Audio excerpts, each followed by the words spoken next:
jeter, une main serrée, un granit, et c'est parti. Exhibile tendrement ces petites abeilles, toujours occupées, jamais en veille. C'est pas compliqué, on va y arriver avec nos menus. Mamie Crochet. Bonjour à tous, j'espère que vous allez bien.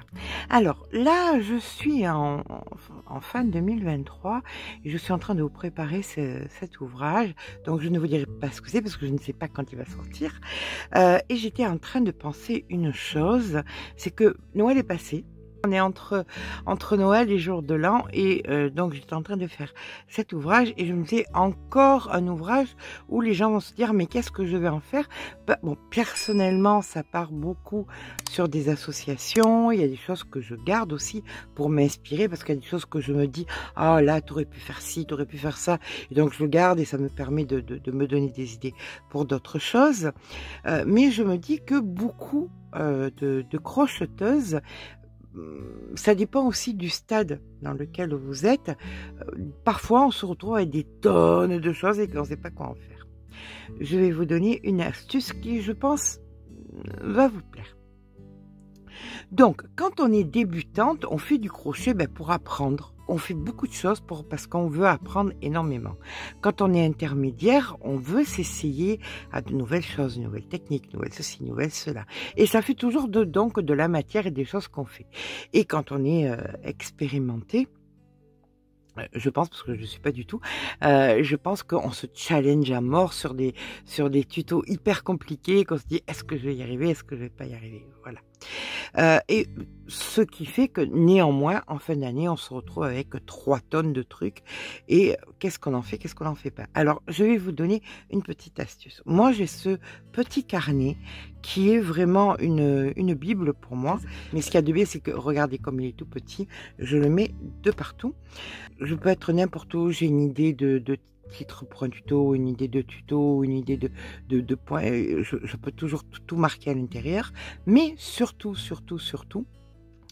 ça me permet que quand je fais un tuto, je l'attribue directement. Voilà. Quand on fait des tutos, là on commence, vous aurez cette vidéo en début d'année, je vais me débrouiller pour la faire en début d'année.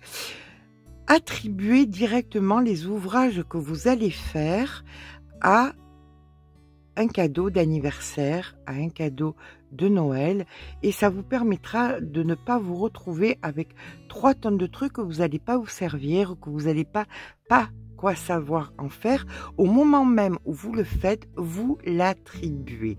Soit vous dites je le garde pour moi, voilà, ça c'est possible, soit ça irait bien pour un tel ou pour un tel, ou ça serait bien pour telle occasion ou telle occasion. Alors, il y a plusieurs choses, il y a les anniversaires, déjà on peut détailler, on peut se dire, alors, les gens savent, hein, quand on fait du crochet, ils le savent pertinemment, mais à part quand on est débutante et qu'on attend un petit peu d'être un petit peu plus expérimenté pour pouvoir le dire.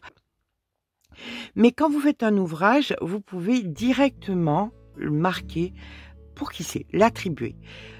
Vous dire, ah ben ça, c'est génial, je vais pouvoir le faire cadeau à un tel pour son anniversaire.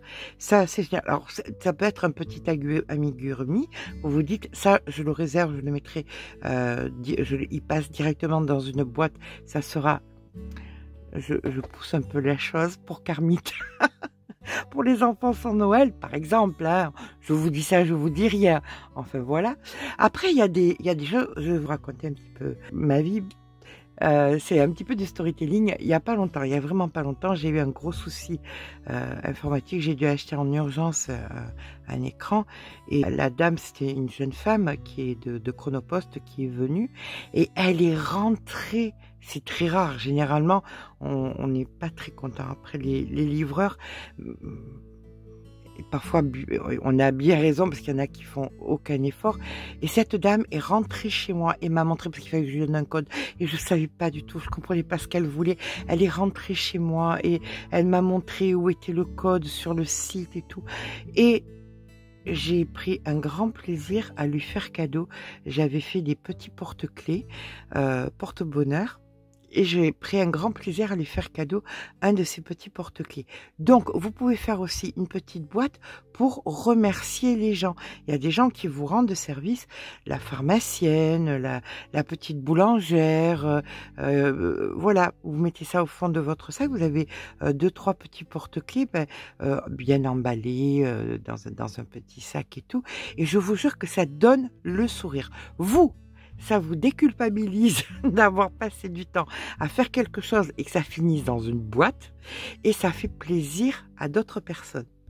Alors, je sais pas vous, mais moi, même avant la chaîne, j'étais un petit peu une crocheteuse un petit peu frénétique, hein, j'aimais vraiment ça. Je me souviens d'avoir fait un sac, vous allez rigoler, mais c'est la vérité. J'ai fait un sac pour une dame de la sécurité sociale. Elle m'avait aidé sur un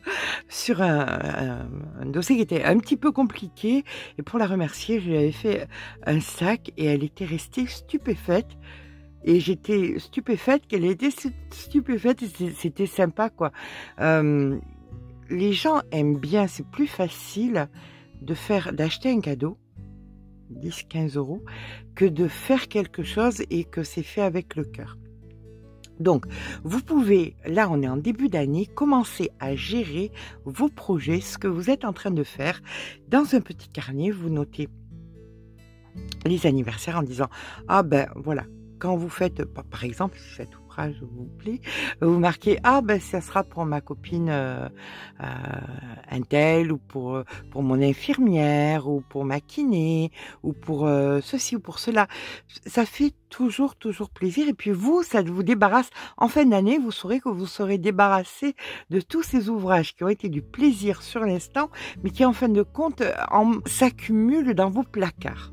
Voilà, donc c'était simplement une petite vidéo pour vous dire, ne soyez pas en début d'année vous dire « Oh mon Dieu, ça y est, l'année commence, je vais commencer à accumuler ». Dès le départ, dès le début de l'année, vous pouvez attribuer déjà vos ouvrages, soit pour vous, tout simplement, soit pour vos enfants, vos petits-enfants, les amis, les cadeaux, les cadeaux qu'on ne se doute pas qu'on va faire. Voilà. Et tout ça, vous notez dans un petit carnet, cadeau surprise. Et ça vous permet de déculpabiliser quand on achète du fil. J'ai pas acheté le fil pour rien, c'est déjà attribué, ça me fait des économies. C'est ça que déjà j'aurai en moins à acheter. Et puis je remercierai des personnes de façon... Parce que dire merci verbalement, c'est parfois facile, mais associer un geste, c'est parfois un petit plus, et puis ça donne aussi un sourire. Voilà.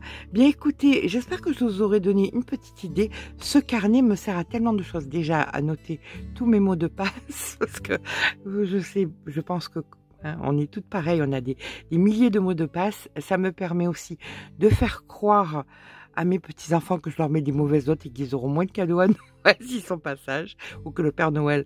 Alors je leur dis, attention, mamie va sortir le carnet, alors là de suite, il y a moins de bruit, c'est beaucoup plus calme. Oui, je suis une grand-mère tyrannique, et j'assume complètement.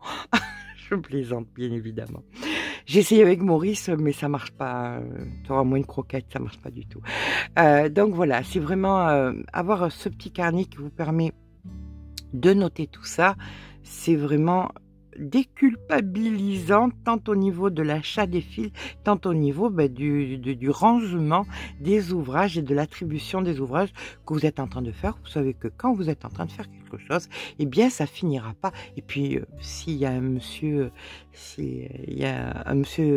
époux de crocheteur, ou une madame épouse de crocheteur, hein, dire ah encore tu fais, encore t'achètes. Non, t'inquiète pas, je sais ce que je vais en faire. C'est déjà destiné. Voilà. Sur ce, j'espère que ça vous donnera des idées, ça vous déculpabilisera, et je vous promets que vous allez faire des heureux et des heureuses. Je vous fais de gros bisous, puis je vous dis à demain pour un nouveau tuto.